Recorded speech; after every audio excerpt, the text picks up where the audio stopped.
Saratoga. Today the name evokes thoughts of championship thoroughbred racing, of crowds, excitement, and competition. But centuries ago, the country's elite flocked to Saratoga to sample the water, the baths, the art, and the cool, rejuvenating mountain air. Back in the early days, the only problem was a lack of entertainment. But in 1863, they found a new pleasure at the upstate New York resort, one which would become synonymous with the town itself, the racing. A 4-day meeting kicked off this now century-old tradition and proved so popular that a new race course was constructed the following year to house the crowds which would no doubt flock to this new meeting. And flock they did. Celebrities, governors, and the cream of society came to see the races at Saratoga. They made the meeting's championship race a household word in its own right. Named for the track's first president, who won its inaugural running, the race is now the oldest continually run stakes race for 3-year-olds in the United States. For 125 years, it has caused upsets, created controversy, and crowned champions. This is the Travers Stakes, the Midsummer Derby.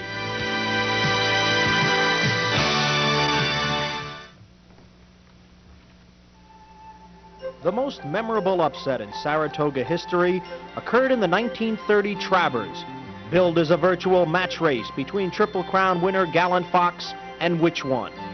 A crowd of 30,000, including Governor and future President Franklin Delano Roosevelt, flocked to the spa.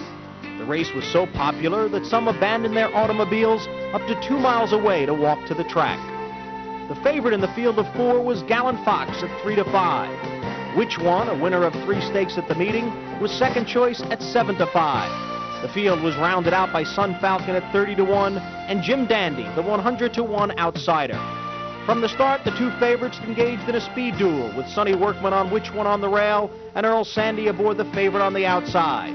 Together, they raced down the backstretch, and turning for home, Workman swung the pair wide, opening the rail for Jim Dandy, who shot through to win by 8 lengths under jockey Red Baker.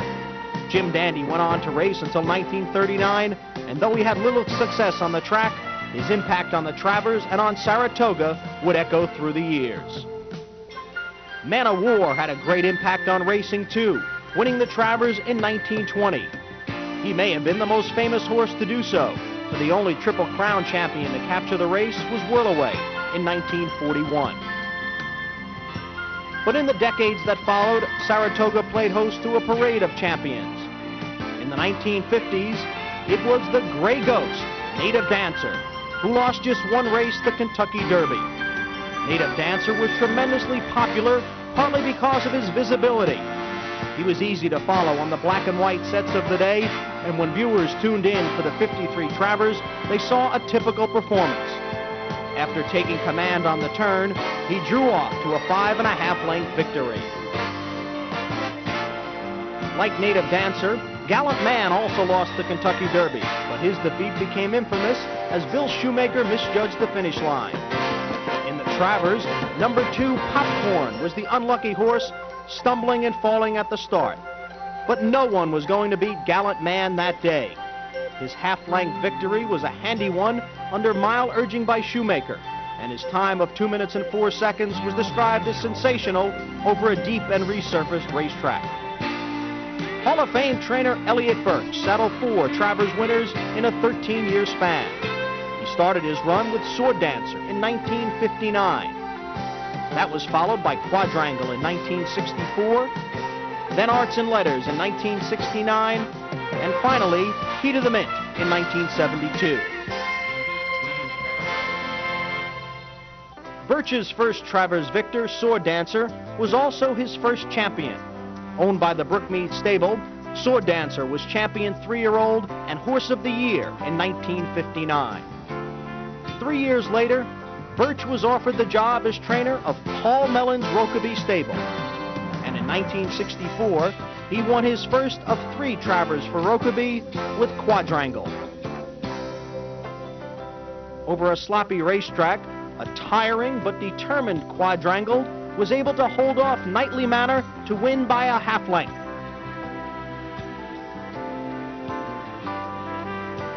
The winning jockey that afternoon was Manuel Icaza, who was also aboard Sword Dancer. Burch and Ikaza celebrated while the traditional canoe in the infield lake got its first dose of Rokeby Yellow and Gray. On the eve of the 1969 Travers, Elliot Burch said that Arts and Letters was not only the best horse he ever trained, but perhaps the best horse anyone ever trained.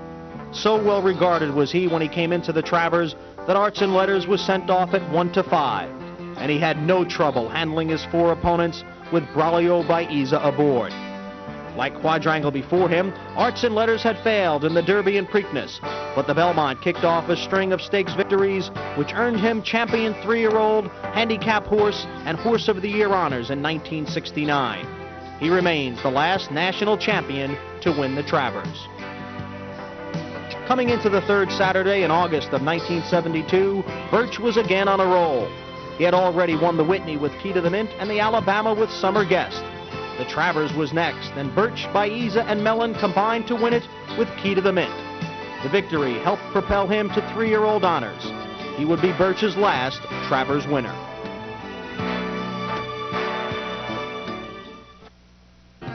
Elliot Burch wasn't the only trainer to dominate the Travers. Bert Mulholland won the race 5 times, more than any other trainer. His most famous Travers winner by far was Jaipur. Earlier in the summer, the colt had given owner George Widener his first and only Belmont Stakes victory. In the 1962 Travers, Jaipur faced 6 opponents. Christiana Stable sent out the entry of number 1 Cyan and number 1A Smart. Mrs. Moody Jolly's Rydan, ridden by Manuel Ikaza, wore saddlecloth number 2, but he would leave from post position number 1.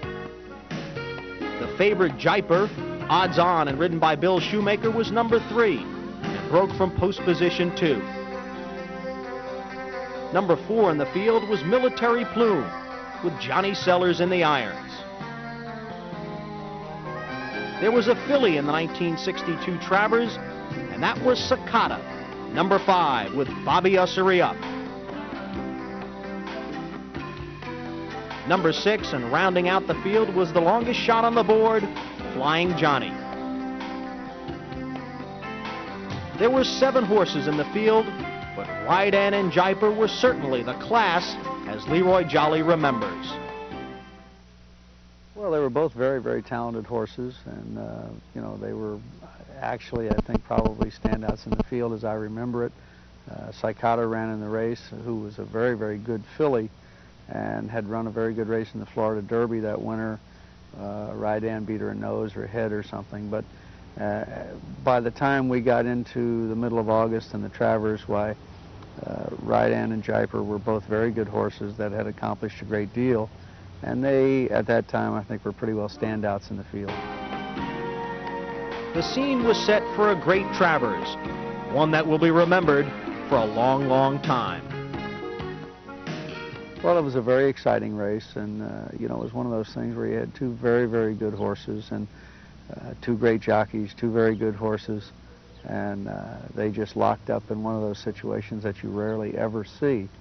And not only lock up that way together, so close together, and finish that way, but to do it for a full 1.25 miles with 126 pounds and to break a track record that was set by Man of War was certainly a very exciting situation. Standing very nicely, and they're off. That's Jaipur with Rydan along the inside, head and head for the lead. Smart moving on the outside, now 3rd. Flying Johnny 4th, Cyan 5th. Military Plume 6th, and Sakata is 7th. They go by the stand, Rydan on the rail with Jaipur head and head for the lead. A gap of 4 lengths, that's Smart in 3rd position. Gap of 2 lengths comes Cyan with Sakata, Flying Johnny, and Military Plume is 7th. Swing around the clubhouse turn, Rydan on the inside with Jaipur still head and head for the lead. Gap of 5 lengths, Cyan moving in the 3rd position. Sakata now 4th, Smart 5th, Flying Johnny 6th, gap of 5 lengths, and Military Plume is last. They go into the backstretch that way. Jaipur on the outside and Rydan along the rail, still head and head for the lead. Cyan 3rd, Sakata alongside 4th. Gap of 5 lengths, Smart is 5th. Flying Johnny sixth, and Military Plume is last. Going the half-mile pole, it's Rydan on the inside in front for half a length with Jaipur alongside. Along the rail, Cyan third, Cicada fourth. Flying Johnny fifth, Smart sixth, and Military Plume is seventh. At the 3/8 pole, Jaipur moves up right alongside with Rydan still head-and-head. Along the rail, Cyan now a closer third, Cicada fourth, Smart is fifth, Flying Johnny sixth, and Military Plume is seventh. Coming into the stretch, that's Jaipur out in the middle of the track, Cyan along the rail with Rydan. Coming through the stretch now, that's Jaipur and Rydan still battling for the lead. Military Plume on the far outside coming on with Smart and Cyan.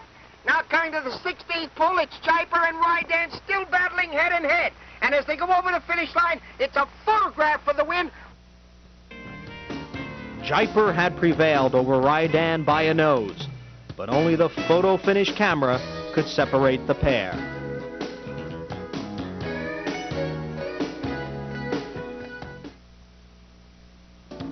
Forced to miss the Triple Crown due to a quarter crack, Buckpasser was faultless following his return to the races. In the Travers, he would face Imbriale, who upset Kauai King's hopes for a Triple Crown in the Belmont Stakes, and Buffalo, who captured the Suburban against older horses and had run second to Buckpasser in the Brooklyn. As the 3-10 favorite with stablemate Stupendous in the Travers, Buckpasser wore down Imbriale with a strong stretch run to score a 3/4 length victory in the 10 Furlong Classic. The win was his 8th of 13 consecutive victories in 1966, on his way to Horse of the Year honors. Coming into the 1967 Travers, no horse had ever won the race by a margin of more than 10 lengths. But Damascus, the 1-5 favorite that year, would smash the old mark, winning by 22 lengths on a sloppy oval, equaling the track record and propelling him to 3-year-old, handicap horse, and Horse of the Year titles. His stamina was remarkable. Damascus ran 16 times as a 3-year-old on dirt and turf in distances ranging from 6 furlongs to 2 miles, and he swept the last 2 legs of the Triple Crown.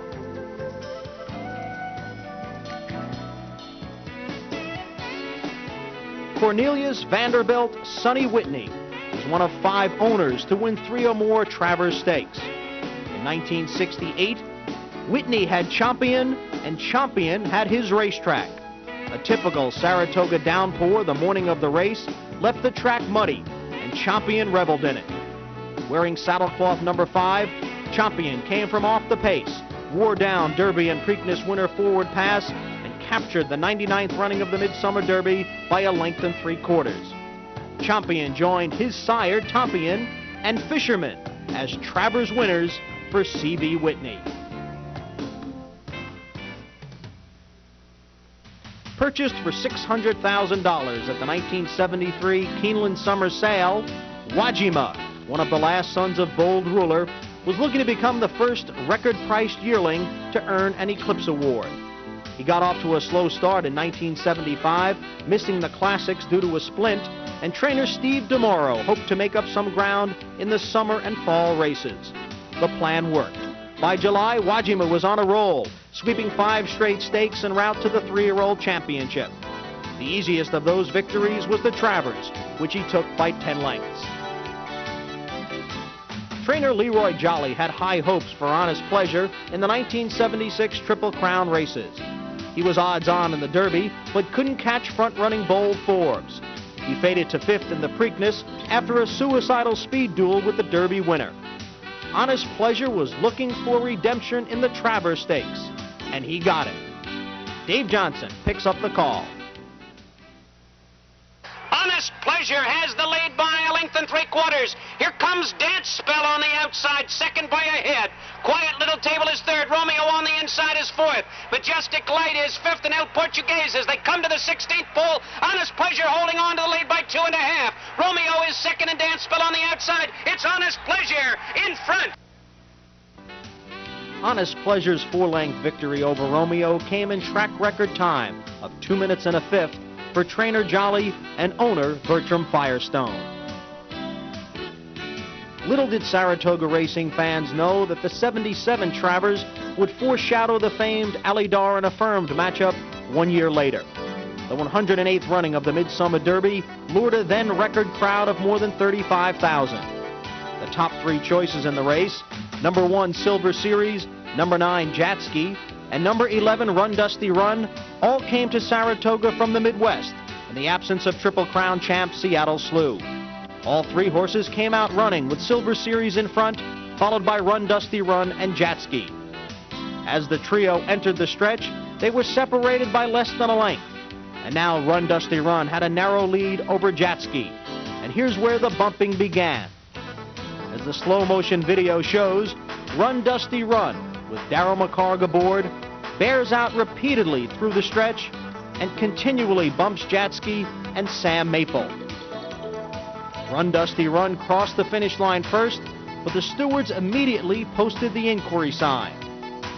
Run Dusty Run would be disqualified, and Jatski declared the winner. It was the first disqualification in the Travers in more than 60 years, but it wouldn't be the last.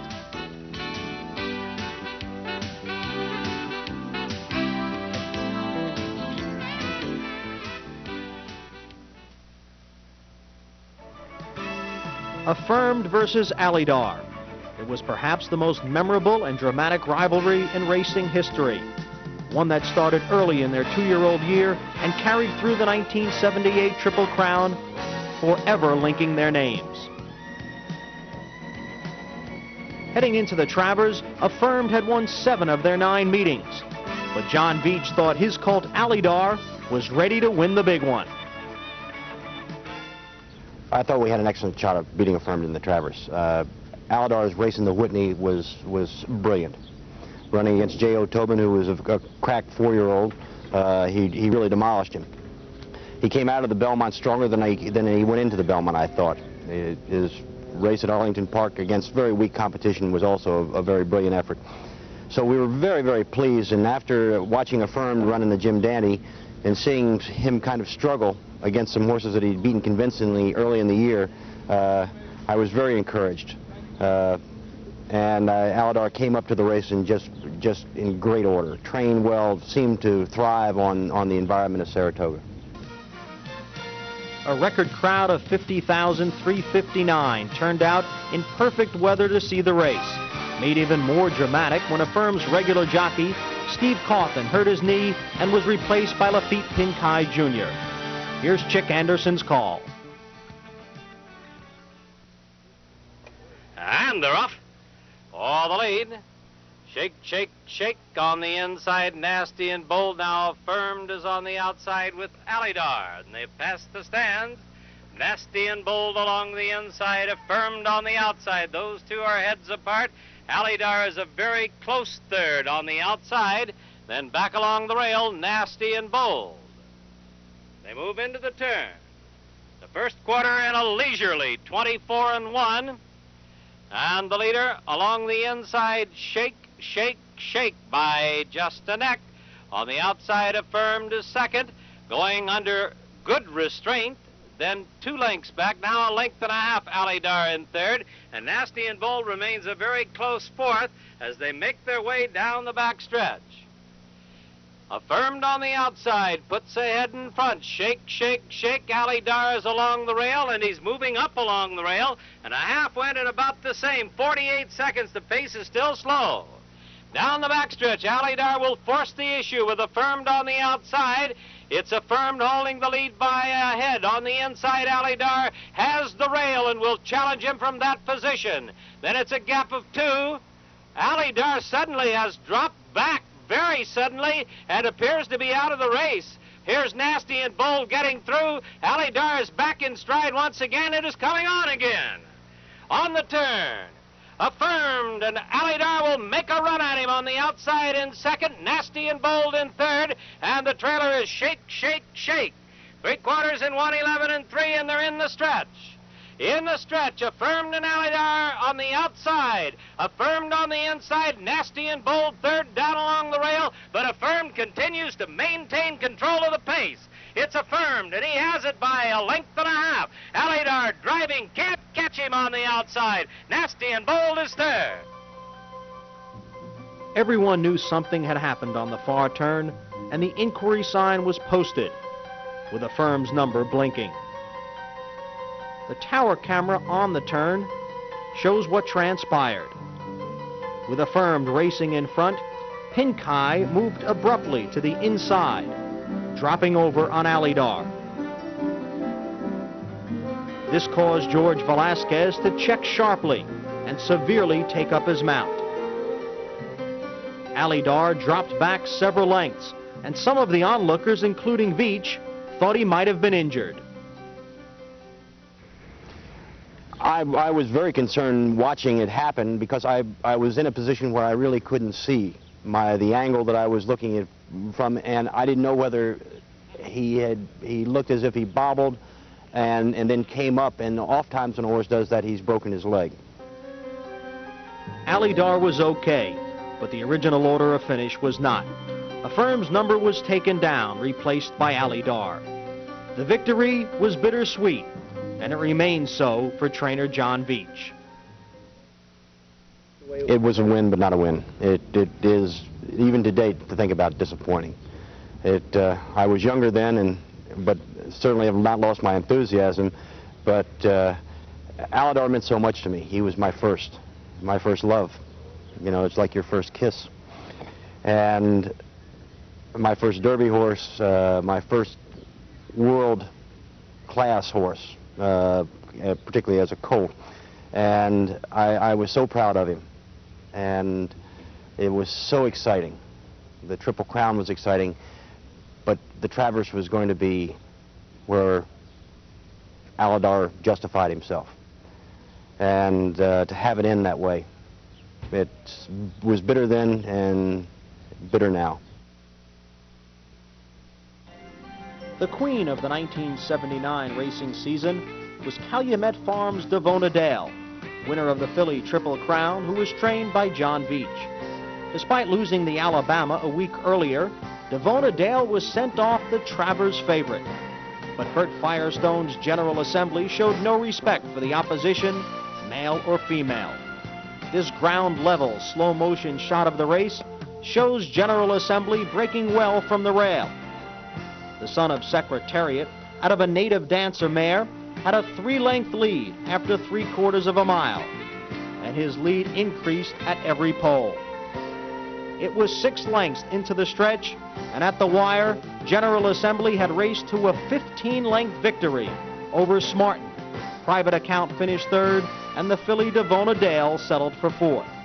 While destroying the field over a sloppy track, General Assembly, with Jacinto Vasquez riding, established a stakes and track record of 2 minutes flat, a mark that still stands today.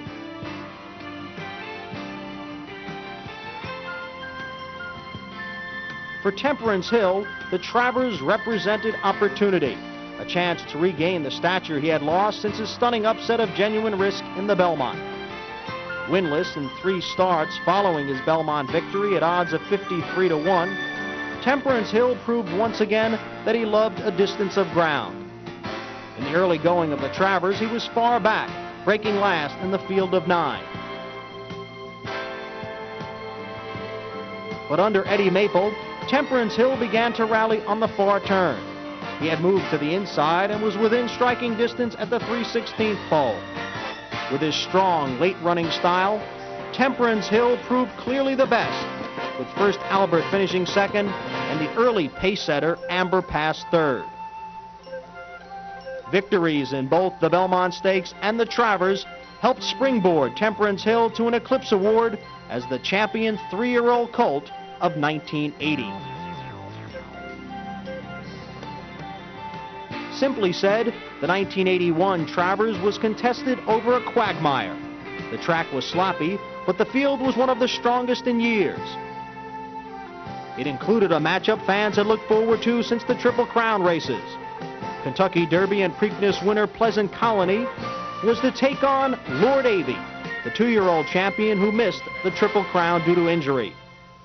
Adding spice to the field was Belmont Stakes winner Summing. But it was not a day for the favorites. In the end, it would be the lightly regarded winner of the Jim Dandy, Willow Hour, who would add to Saratoga's reputation as the graveyard of favorites. At 24-1 odds, Willow Hour on the inside held off Pleasant Colony to win by a head, with Lord Avey a fast closing third. Eddie Maple had his second straight Travers win, while Willow Hour joined Arts and Letters as the only horse to take both the Jim Dandy and Travers.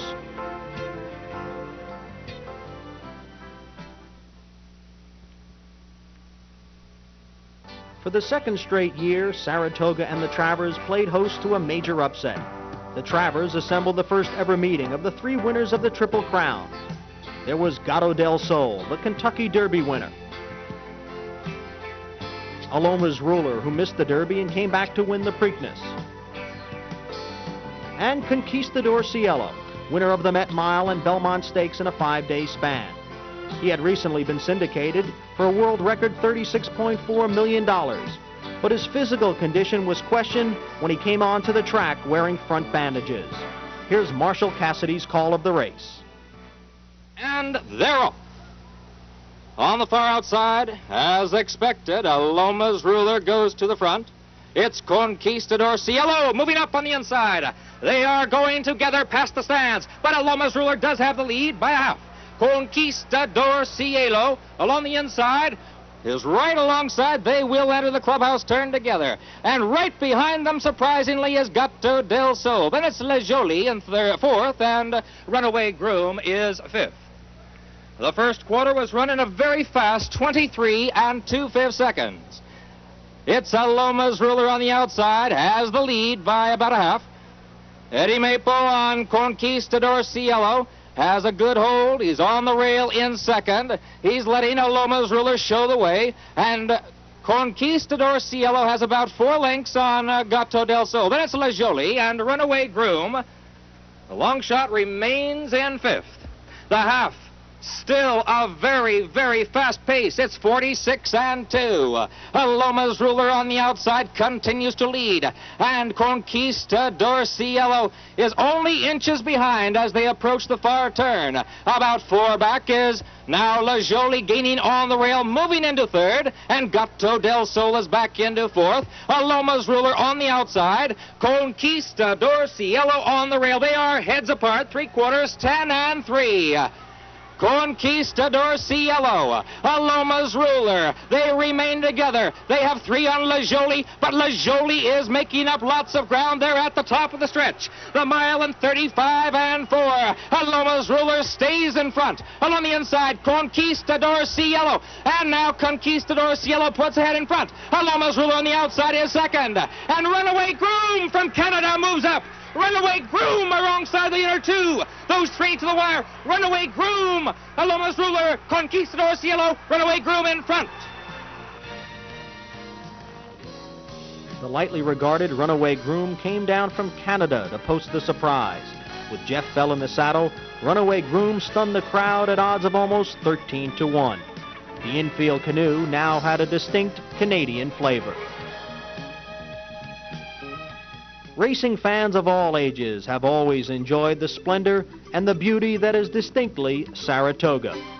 For more than 100 years and still today, Saratoga is, without question, the August place to be. In 1983, many spectators came to see the Travers, Angel Cordero, and the late developing Slew of Gold. Also gaining attention was Preakness winner Deputed Testimony. But the day belonged to the Chicago-based Playfellow. With Slew of Gold and Hyperborean contesting the early pace, Pat Day, aboard Playfellow, was content to sit off the pace for the first 3/4 of a mile before asking his colt to run. And run he did. Playfellow caught the leaders near the 16th pole and drew clear. It gave Pat Day his first of 3 Travers winners in the 1980s. The Travers is often called the beginning of the second season, and that was certainly true in 1984. The 3-year-old ranks, decimated by a career-ending injury to Devil's Bag and the death of Swale, found a new star in Cordero, who swept through both the Jim Dandy and the Travers for trainer Dick Lundy. In the winner's circle, Lundy and jockey Lafitte Pincaille accepted the Travers Trophy from New York Governor Mario Cuomo. Jockey Angel Cordero has done it all at Saratoga, including this sensational display of horsemanship in 1975. Angel is now the king of the spa, but that wasn't always the case. Well, the first year I went to Saratoga was in 1962. I was there for the first month, and I was forced to go back to Puerto Rico because I could ride. I rode one horse. Then I went back in 63, and the same thing happened. I had to go back before the meeting was finished. I went back in 64, and I failed again. I was there for, this time I was there for almost 3 weeks, and I ran out of money, and I went back to Puerto Rico. Then I came back to 65 to United States again, and I decided to stay no matter what happened. I didn't any grade in 65 or 66, but in 67, I did very good. And I promised to myself, I said, if I ever do good in the United States, I want to win in Saratoga, because it's very prestige meeting. Most of the owners go there. The good horses run there. I suffer a lot there. I slept on the car most of the time, and I jump a lot of meals. So it was like kind of challenge for me. I said, well, I suffered a lot here in Saratoga. I said, one day I'll be here. And I used to kid around with my friend. I said, one day I'll be a champion. They used to laugh at me. I said, well, it could be, it could happen. And I really concentrate when I go there. I work real hard. I ride most of the races every day. I keep my weight low there, and I've been very fortunate. I've been very lucky. I used to go there and get days a lot, you know, and it's hard to get, we used to get 10 days years ago, and it's hard to get 10 days on a 24-day meeting. First time I rent a big house, I didn't even get my money back. And then every year when I go there, I always tell my family I want to rent a house with a swimming pool, and I want to live like a rich guy. And when I get there, I really work real hard. And I've been very fortunate to win 14 meetings over there, especially 11 meetings on a row. I really concentrate there. I think it's the best racing in America.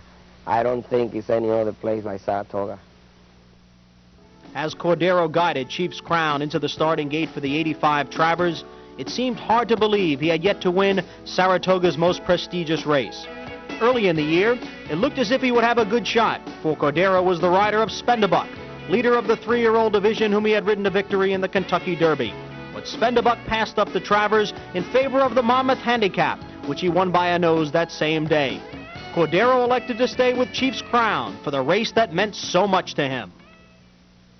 It was something very special to me. I got some good chance before, like Track Baron and Slough Go. I got beaten on some Pleasant Colony in the Travers. And it was something that it was bugging me, that I could win every race in America and not the Travers. And I did have some good mounts in the Travers. I can't blame it on the horses. It was just unlucky that I never got there on time. And when I got on Chief's Crown, I just lost the mount on a Spendabuck, so I was really keen into it. And I thought he was coming to Saratoga, and I thought I could beat him. And when Spendabuck didn't show up, I felt very confident that I was going to win. And when I finally win on Chief's Crown, it was like taking a big load out of your back. I accomplished something that I tried for so many years and failed on him. And I really felt very released. And I felt like I accomplished almost everything in racing. As the field moved around the far turn, Cordero had Chief's Crown poised to make his move. Don's Choice on the outside now takes the lead, and there goes Skip Trial alongside. Skip Trial now takes the lead. Don's Choice alongside in second. Down the rail is Turcoman in third by 2, then Chief's Crown. They approach the top of the stretch. Stefan's Odyssey still far back in 6th. Skip Trial on the outside leads by a neck. Turcoman on the rail in second. There goes Chief's Crown on the outside. Skip Trial has the lead by a neck. Turcoman comes on again. Chief's Crown gaining ground on the outside. Uptown Swell on the rail in 4th. There's Stefan's Odyssey on the outside. They pass the 8th pole. Chief's Crown, last year's 2-year-old champion, now takes the lead. Turcoman is second. Skip Trial is back into third. Then Stefan's Odyssey. It's Chief's Crown in front. Cordero's accomplishments at Saratoga were complete, and he marked the occasion with his traditional celebratory leap.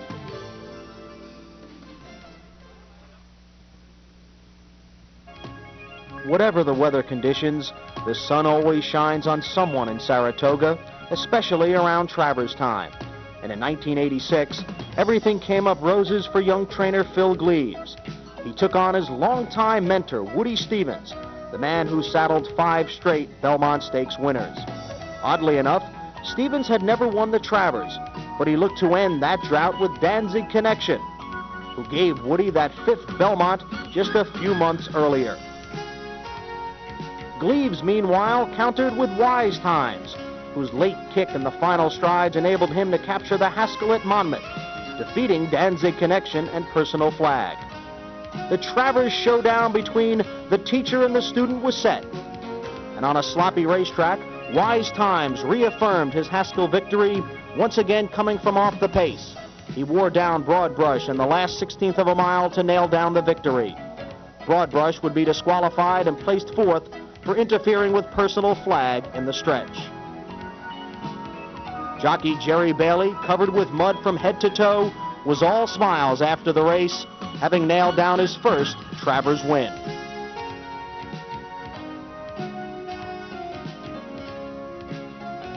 '87 marked the first $1 million Travers, and the quality of the field matched the purse. In what was one of the most awaited matchups in years, the Travers drew Derby and Preakness winner Ali Sheba. Belmont Stakes and Haskell victor Bet Twice. Multiple Grade I winner Crypto Clearance. Temperate Sill, winner of the Swap Stakes. Jim Dandy winner Polish Navy. The Leroy Jolly trained Gulch. And Whitney handicap winner Javagold, who had missed the Triple Crown events. Summer rains had once again turned the racetrack to a sea of slop, and Javagold loved it. With a strong burst in the stretch, Javagold caught Crypto Clearance at the 16th pole and drew off to an impressive 2-length victory with Polish Navy a well-beaten 3rd. For the Rokeby stable of Paul Mellon, it was their 4th Travers win, matching the total wins of the Dwyer brothers in the Midsummer Derby, and only 1 short of George D. Widener's 5 Travers wins. Pat Day was winning his 2nd Travers, and he would soon add to that total. The call to post for the '88 Travers was met with great anticipation. Just a few weeks earlier in Monmouth's Haskell, 49er and Seeking the Gold had established a new rivalry when they raced head-and-head for a mile before 49er prevailed by a nose. The stage was set for a rematch in the Travers, but the favorite's role went to James W. Phillips' Brian's Time, winner of Saratoga's Jim Dandy. Marshall Cassidy once again makes the call of the race.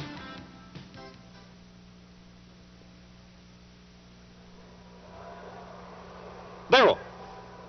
Seeking the Gold on the rail, going for the lead on the outside is 49er right alongside, and 49er gets a narrow lead. It's Seeking the Gold on the rail back into second, about 3 to King Post, then Dynaformer about 2 to Brian's Time and Evening Chris. They race in 3 distinct groups into the clubhouse turn. It's 49er on the outside, Seeking the Gold on the inside, and Seeking the Gold now gets the lead by half. 49er has dropped into second by 3, King Post 3rd, then Dynaformer about 3 to Evening Chris, and Brian's Time is 6th. The quarter and 24 and 1, and they approach the backstretch.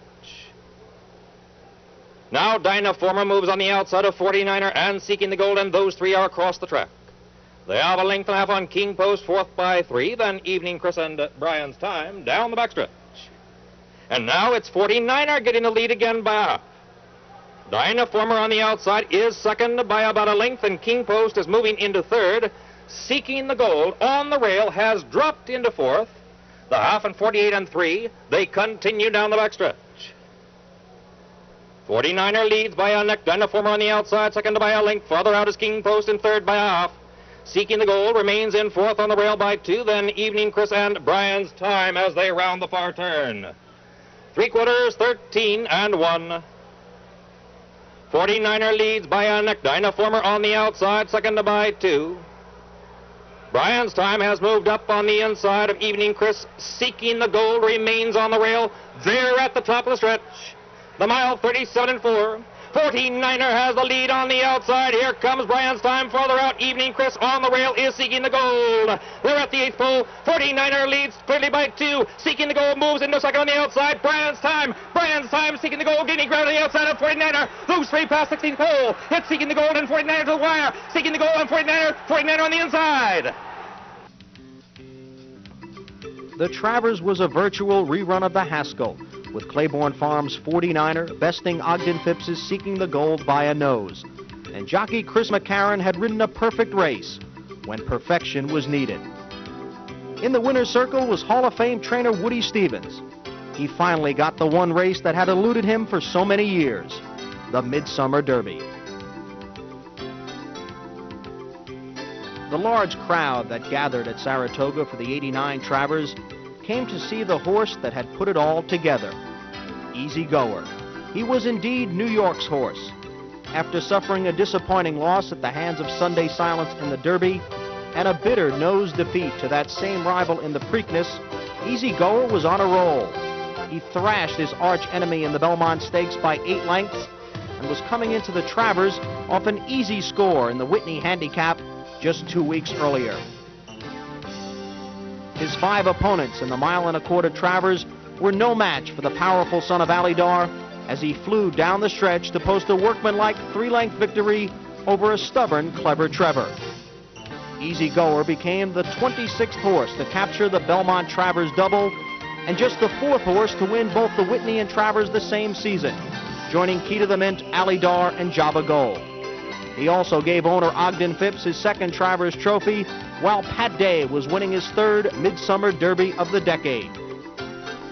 The 80s had ended on a high note for the Travers Stakes, and the Midsummer Derby was ready to roll into the 90s.